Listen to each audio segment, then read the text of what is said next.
everybody. I'm Delegate Ken Plum. Welcome to our show, Virginia Report. Periodically on our show, we like to turn our attention to the good works that go on in our community with people helping other people. And we can think of no better example of that than the program in Northern Virginia called Helping Hungry Kids.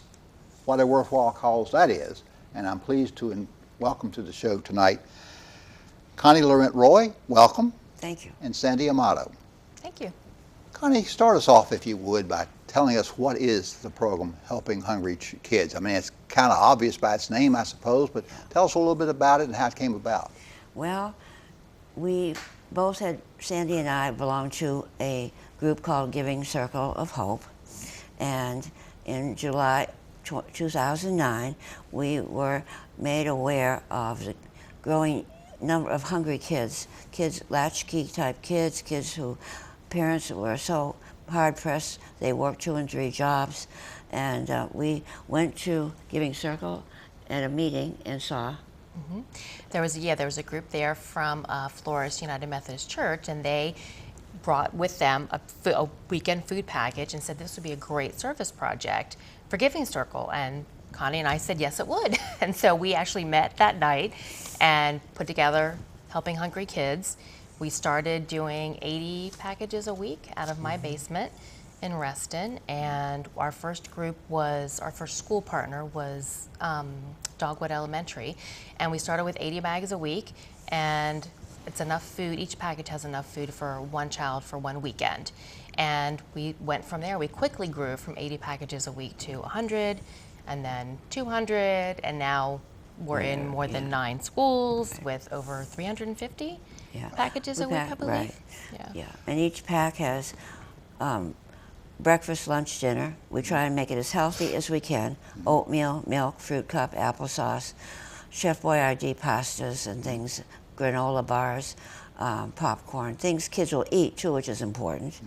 And as Sandy said, we started out small, and we now currently last year our total was 12,400 packs for the school year. Plus we began a snack bar program because we found that teachers were spending a lot of money keeping snacks in their desks for hungry kids. I don't know, you remember when we were kids, we loved a snow day, or we loved a late opening. These kids don't, because they get no breakfast. The school can't serve breakfast when they start at 10:30. It's lunchtime. Kids are hungry. And we just started with 4,000 snack bars the first year. Now we give 1,500 a week to 9 schools, which will be at least 50,000 snack bars this school year. Now this is a pretty amazing story to hear. We live in one of the wealthiest communities in the United States of America. Right. And we're talking about you seeing up close firsthand that they're hungry kids. Right. That is one of our hardest problems, because people come up to us and say, you don't really need this here, go to D.C. And we say, 1 out of every 4 to 5 children don't know where the next meal is coming from in Virginia. Even in Fairfax County, 1 out of 5 kiddies are hungry. And it is really, it's more hidden poverty than in other areas like Appalachia. You see it more openly. And the teachers back us 100%. They're the ones that know. Hungry children can't pay attention. Hungry children don't learn. They get their attention diverted. They often get labeled as behavior issues, but often it could just be that they haven't had breakfast that day. And so what might look like someone who just can't pay attention, or who might be falling asleep in class or bothering other kids, maybe they didn't have breakfast, they didn't have a snack. You can't, your brain doesn't work if your belly's not full. So that's what we've been finding, Let's step back just for a moment and talk about your beginnings with Giving Circle of Hope.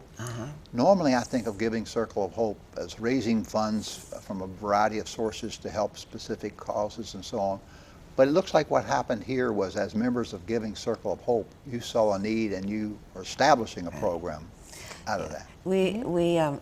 Thanks to Giving Circle of Hope, we were eligible for 501c3, which we never would have been able to get on our own, being brand new. And so we were a program of Giving Circle of Hope to establish a 501. And they have been, without them we really couldn't have begun. Sure.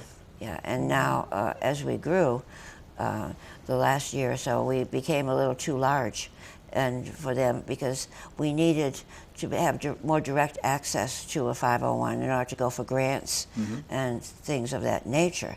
So after several months of investigation and help from Giving Circle also, we decided to become a fiscally sponsored program of United Capital, United Charitable, sorry, and they handle all the financial aspects at a very modest fee. It's about, I'd say, one step below a 501, where they follow all the IRS guidelines, and we are under a program of United Charitable. Sure.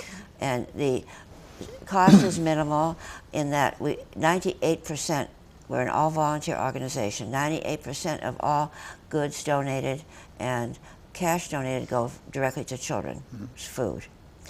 And with United Charities, you were able to focus your attention on the provision of services rather than the administration Right, of exactly. monies in the program. Yeah, exactly. Yeah. Yes. Well, you moved quickly. You were not in your basement anymore. Right. Yeah. What's happened? Well, it's great. So one of the beautiful things about food drives, I'll back up a bit. We have food drives on the third Saturday of every month. Okay. We're at 3 different stores now, and we can talk more about that specifically. But what's great about the food drives is not only do we get a good amount of food donations, but we have wonderful conversations with the community about, like we were just talking about, food insecurity and how can this be going on in Fairfax County. But we also meet wonderful people who then become corporate partners. And that's how we went from my basement to an office at Altum Inc. They're a local software company. And I met the owner at one of our food drives, and he said, oh, we do a program like this with a partner in Montgomery County. I said, well, we need to get you to Fairfax County. And we met and talked and figured out how to make it happen. And we moved from my basement to one of their spare offices. And we're there for, gosh, a couple of years. I think it was at least a couple of years, and took over from 1 office to 3 offices. And it was great because we sort of had built-in volunteers as well, because those folks would then help us do the packing, the actual packing of the packages on Tuesdays. So it was a great, great partnership. And does that continue to today? Oh, well, Steve Pinchotti is on our advisory council. And again, we needed, his space when he moved was a little too small. So after several months of searching desperately in this area, because as you know, rents are pretty high, we found Heritage Fellowship Church, on Fox Mill Road. Sure. And thanks to the wonderful people there, we have storage space and the availability to pack every Wednesday our 350, 400 bags, and they consider us just part of the congregation. Oh, that's they wonderful. also volunteer, and it's really great. Now, the logistics of this, you have to get all this stuff together, and then you have to divvy it up, and you have to get it back out. And we collected, $3,500 were donated last food drive. The last 3 months, we think we had about $8,000 worth of food donated. And if you put it something that's a little easier to sort of get your head around, so maybe that's 10 grocery carts full of food from one store. So figure maybe 30 grocery carts full of food that we then take back to Heritage Fellowship on our food drive days. We sort it all, we count it, so we make sure we know what we have, and then that following week it gets made into packages. And maybe the food drive stuff lasts us a couple of weeks. It goes so fast. It comes in and it goes right back out. And that's the actual counting and sorting and storage and letting me know what we need. Our coordinator, Kathy Shaw, is fantastic. She counts down to the last granola bar, I think. Yeah. Now, what stores are you in for your collection? Yep. So our first partner was the Fox Mill Giant at the Fox Mill Shopping. So they've been with us from the start. They've been a wonderful partner. We are also now at the North Point Giant, which is in the north end of Fairfax or Reston, and we just started at the South Lakes Safeway. Right. Okay. So 3 partners. Again, it's a great partnership. We're out there handing out flyers, talking to the community about who we are and what we do. And they purchase the food, drop it in our carts, so it's kind of a win-win for both us and the stores. Yeah, and it's so close to South Lakes High School, which Yeah. recently I was contacted by Marie Turner, the coordinator of the International Baccalaureate program, and the students really wanted to do some service in the area, and they loved the idea of helping hungry kids. So they had an Iron Chef contest, collected $500 for us, and then 2 or 3 weeks later, where we met you at the leadership conference, we have still 20 huge boxes of granola bars in the school that we're using. That'll carry us to the end till June. Yeah, wonderful. Yeah. Now, talk to me a little bit about the particulars of how this works, because I shop at the Safeway at South Lake, so I'll be watching out for you. So it's the third Saturday. Saturday. Yep, the third and you are Saturday. physically in the store to help advise me as to what I should buy to contribute We to are. it? In fact, we try and make it as simple as possible. Yeah. So you'll see us out in front of the store with our smiling faces. We have a flyer that we're going to hand to you. Yeah. It's got a little paragraph or so about who we are and what we do. Right. Then it's got our shopping list. Okay. And we make it really, really simple. Again, we do kind of specific things. So Right. it's the individual Chef Boyardee's or it's the individual fruit cups. So we have to be sort of specific about what we ask for. Right. So we have the shopping list and it has the aisle number. Yeah, So- that was a customer's hint. She said it would be easier if you put the aisle number down where I can find this. Yeah, so Yeah, so we it's did easy that, as yeah. possible. We Yeah, get yeah. so many comments about that was really great having the aisle number on there. So it kind of says exactly where to go, what to get. Yeah. You bring it back to us, and we make sure it gets And to the sometimes it's the customers like to get the bigger cans as a bargain, but it doesn't help if they remember that first graders are carrying these bags with 14 items home. Right. We prefer, unfortunately, you have to get the smaller sizes, no cans, Of course. things like that. Yeah, and it has to be non-perishable, obviously, and Right. so on. And once in a while, though we do not ask for money, people will give us cash donations, and we have maybe $200 or $400 from all 3 stores, in which we turn right back to food, of course, for the kids. And, So now, all that food coming to you, as you say, several shopping baskets full. yeah, at Does least somebody's 30. car pull up, or somebody's truck pulls up, or how does that happen? Yes. So usually 1 to 2 cars, depending on the size of somebody's for each car, store, yeah. pulls up at each store at about 3 o'clock, 3:15. Yeah. Everything gets loaded into their vehicle and it gets driven to Heritage Fellowship Church, Okay. where then we have sort of a fresh team of unpackers who meet the cars there. They unpack it, and then when we continue with the sorting and inventory process. And we're there like 3:30 to 5:30 or Right. so. And thanks to Philip and other people that help us, we get done fairly quickly. It's amazing. We sort of have from utter chaos in 45 minutes. It's Yes. great. And we do with the packings the same way on the week, where we have almost a Like an assembly line, I assembly guess. line. We can Yeah. pack in 30 to 40 minutes, 400 bags. Oh, wow. And the people help a lot. And the volunteers, we couldn't, of course, do it without, because we're all volunteers. Of course, yeah. Mm-hmm. Now, when you pack, are you packing into a grocery bag, or how do you pack? Yeah, I very inexpensive buy these plastic bags. They're much sturdier than the ones you get at the store. We did try originally We did. bags, but they cost too much. Those bags. Like the backpacks, or that kind yeah, of thing. and those little plastic bags from Giant. Yeah. I forget what they're called, but anyway, they didn't hold enough. And these, I think we spend about $1,800 a year on bags that are sturdy and carry home. And that is why, even though I would say 60% of our food, the ingredients for the packs come from the donations, the other maybe 30 or 40% cash buys supplies that we're short of, like Right. milk, which is very expensive. But now I have an arrangement to buy it through Capital Area Food Bank at 44 cents instead of 90 or $1 a piece at the stores. And we do the same with oatmeal. And I'm always looking for like small business sponsors. We have 2 long-term, aside Steve Pinchotti at Altum and John Sekas of Sekas Homes. He's been wonderful. They both pledge money every year for us to buy the supplies we can't collect at the food drives. And in fact, John also did service by which is we need drivers badly to bring this stuff to the schools on the week. And he used to have his drivers bring it over for the first year or 2. Plus we have volunteers. The part is, Tuesday during the week at 1:30, we have to get it before the school buses come.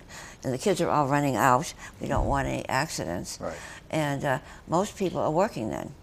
if you're not working, you may be retired, and if you're like me and a few others with bad backs, bad knees, heart conditions, you know, we don't have a ready supply of drivers. Right. So we need help Drivers, there. you have a need for drivers. Yeah. How do we decide who gets this food supplement? How do we decide which child qualifies and so on? The school is the total responsibility. We have nothing to do directly with the children for confidentiality reasons. Right. Some schools, most schools in Fairfax County base it on the those kids eligible for free lunch. Right. And of course, if there's a child that doesn't qualify and they're hungry, it doesn't stop them. Loudoun County, I think, prevents anyone from identifying the people on the free lunch, so it goes mostly by the principal's approval or whatever. And of course, we respect the parents' and guardians' rights. We always send a letter home first, or the school does rather, saying, would you like to participate in this program? Okay. And we of course, would wait for them to agree. Right. So then, the distribution to the children actually occurs within the school itself. Right. Correct. And they Every handle Friday. how that gets done. Right. You run into a situation of who gets a package and who doesn't get a package among the children? Not typically. Not Okay. typically. Yeah. That just kind of takes care of itself. Yeah, and some schools do it a little bit more quietly, I guess you'd say, but some schools, it's not an issue at all. And they might take it to the class and say, okay, the weekend packs are here, and Well, you know, who gets considering, it? Dogwood has 78% of their, 800 students qualify for free lunch. Right. Sure. So it's an open secret. And the kids, we've gotten thank you letters from the kids saying thank you, either for themselves or thank you for helping my friend have some food. Yeah. Yeah. And then the candy bar program, or the, not candy bar, but granola bar. Granola bar. Yeah, granola Thank bar. you. That you are into now is administered by the teacher in the classroom. That's intended to be a carryover snack. Is that the idea for that? Yeah. A counselor wrote a letter saying, you will never know. We were surprised ourselves. We just started out to help the teachers. And it turned out that it's a real need. That one teacher she does testing for special eds. She said the kids were too hungry to concentrate. They fall asleep. Could you give me 75 bars a week and some fruit juice? We said, okay. Other teachers, this counselor wrote back saying, you will have no idea how much this helps, even the kids' self-esteem, because they don't have to ask the teacher for something because they're hungry, or even worse yet, they don't have to pretend they're not hungry. Right. Can you imagine at snack time? And some parents have 3 or 4 kids in school. They can't afford to send a snack every day for 4 children. Right. And the kid's sitting there while someone else is eating. I just can't imagine it. Now, what are your needs? You obviously get food contributions through the supermarkets, but you need some cash because you've got to balance out what you get by way of contributions or don't get. Right. And you need some drivers. So kind of run down a little bit, Sandy, if you would, for a couple of minutes. What are the other needs that you have? Of course, cash, like we were just saying. Yeah. Volunteers, again, like Connie said, we are an all-volunteer organization. We always need volunteers. So to break it down a bit more, like we were saying, we have our food drives the 3rd Saturday of every month. Those are in shifts, and that's where you would stand outside the grocery store, hand people a flyer and say, hi, we're having a food drive. Please make a donation. So that kind of a thing, that sort of public interaction. We need volunteers to help sort and inventory the food when we get back to the church later in the day. We need volunteers to help actually make the packages. That occurs, like we were saying, on a weekday. It's usually, is it Wednesdays this year? Tuesdays. Okay, Tuesdays this year. But there's a whole other cadre of volunteers, maybe 20 or 30, I think, who go and make these packages, like we were saying, in half an hour, 20 minutes. So there's that. But you're the expert, and she never met. She does beautiful posters. Sandy does beautiful posters, and web. We really could use a web person, and we could use other ancillary people that like to draw, and maybe a few little art. The posters we get, you've made, designed, all of them, that advertise Like in the colors. supermarket. Right. Right. And but yeah, other somebody cards, has some web experience maybe, or even some PR experience. That's the kind of thing, as this teeny tiny group that we are, I don't really have that kind of experience. I don't think you do either. So if there's someone who maybe has some ideas about how to get the word out, or that kind of a thing, is always helpful too. Now, how do you do your fundraising? How do you raise your cash? That is Mainly at the stores, word yeah. of mouth. Yeah. Word of mouth, and people who are well known in the community, as I'm sure you know, Susan Ungerer of the great Kids Are First program. She is on our advisory council, and she has recommended us to other businesses who are, not, as of now, even considering us for donations. Okay. Plus, now that we are members of the United Charitable, I joined their grant team where they will steer us toward areas like us that I maybe could find someone to write grants with me or by themselves. And we hope to get grant funds. And the word of mouth, like for instance, Steve has small business friends, and John Seekus recommended the Maris Florist in Vienna. So it's, I'd say, largely by word of mouth. Yeah, working our network. Yeah, yeah. Whole Foods, we were a beneficiary at one point. Schools, scouts call us, even teachers call us and say, how can we help? You are now at 9 schools. Right. What do you see happening in the future? In the Great future, question. yeah. Well, that's Sandy is smiling because This is where we differ in our opinion, but that's okay. no, that's okay. Nothing wrong with that. Oh, I don't know which one are we differing on. I know.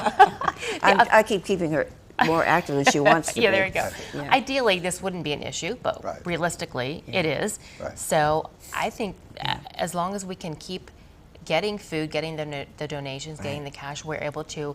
That is what helps us to expand. Right. So Connie's our great money manager, and she sort of keeps an eye on that and says, okay, we could maybe give away 50 more bags, you know, or we could partner with another school now to do that. So it's very slow and very, you know, very We don't controlled. want to promise ever more than we can commit. Right. Sandy and I pledged in the very beginning, if we ever did that, we would make up the difference for that year. So we don't, we're not rich, so we don't want to have to do that. But one of the goals is a volunteer now. Bernice is a registered dietitian nutritionist, and we are planning to start in the fall. Instead of just giving food, we want to go a step further and provide some education to the kids and the families on what's good. Something very, they're only elementary school, so maybe we put in a 5x8 card with a little knock-knock joke on it and saying how it relates to popcorn or something, and also what's the first step maybe. If you're going to fix yourself some food, what do you do first? And a little car with a kid blowing bubbles all around. Wash your hands. Things that maybe will get a kid engaged, and even maybe make it bilingual. Something like, people say, oh, ramen noodles is terrible. Well, yeah, it's got a lot of salt, but if you don't use that packet in there, and maybe just use a half of it, teach people how to eat a little bit healthier. Sure. Now, it's possible also, too, that people watching the show could go to your website and make a contribution, I trust? Yeah. That will be set up shortly. They'll have a donate button. United Charitable is going to do that. It's not So set up right now. now. If they go to the website, they could find an address maybe where they can make a yes, contribution? my address, Absolutely. yeah. Okay. And we encourage that, and the checks would be payable to Helping Hungry Kids. Helping Hungry Kids. And they mail it to the address there. That's on the website. Right. Yeah, that's good. Perfect. Well, I want to commend you for the good work you've undertaken. You're doing 9 schools. Are they all in Fairfax by chance? They are. They're all in Fairfax. Yeah, Yeah. oh, one's in Falls Church. Oh, you mean the county? Yeah. Okay. Yeah. And Bill, I don't know if you want us. People like to hear their schools. We are about out of time. So we will say to you, say to people that if you're interested in more information, go to your website and make contact there. But certainly let's all as a community join in the good work that you've undertaken, because it's important work that's important to all of us to help out. So commend you for the work you do, and thank you. Thank you, Ken. Thank you very much. Sandy, Pleasure nice to to be see here. you. Right. There are kids that are hungry in Fairfax. They're hungry on the weekends. This is a program that responds to that need. They're hungry in the school day. This program responds to that need. We can all join in and help out. Helping Hungry Kids. Check out the website, and let's all become contributors. Appreciate you being with us on Virginia Report. Hope you join us next time at the same time. Good night.